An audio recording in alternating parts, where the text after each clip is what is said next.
and we are helping you avoid getting stranded in the snow. Megan Shin joins us live. And Megan, you're looking at car batteries and tires and just making sure cars are going to start this morning as cold as it is.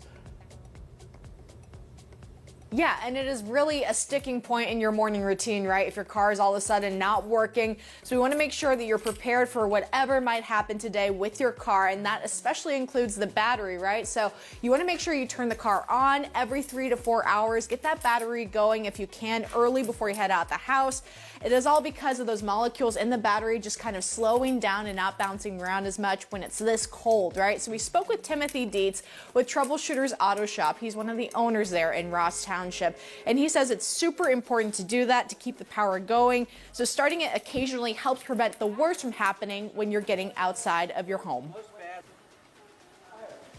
Now you have a bad situation where you have a discharged battery because it's cold, and you have water, which can freeze. And once the battery freezes, it's usually no longer serviceable.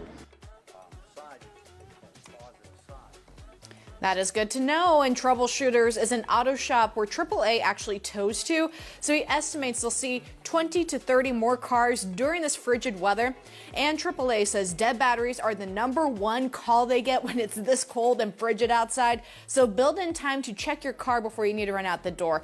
Dietz says sadly there's not a ton that you can do when it comes to your car if it is a 3 to 4 year old battery. And that's why it's super important, if you can't replace it, to have something that's a backup, right? Something like this battery pack that we have here, where you can actually take it, plug it in to the car, and that way you can jump it yourself if AAA is busy as well.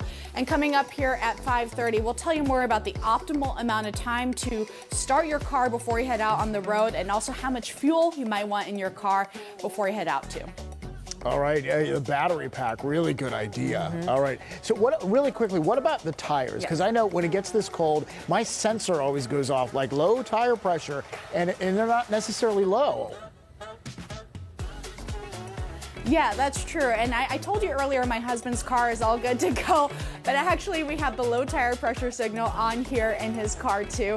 So that's what happens when it gets this cold, right, David and Lindsay? So Dietz tells us that you want to make sure that you have your car up to 35 PSI. And I want to show you a little bit of a tip over here too. If you don't know how much to have your car tires inflated to, you could actually go around, look inside your car. There's a sticker inside that shows how much the manufacturer for your car suggests to have your car tire pressure up to, because it's going to change during the cold, but you want to follow what the manufacturer has for the car, not the actual manufacturer for the tires, because that might change based on the day-to-day and also the recommendation for the car.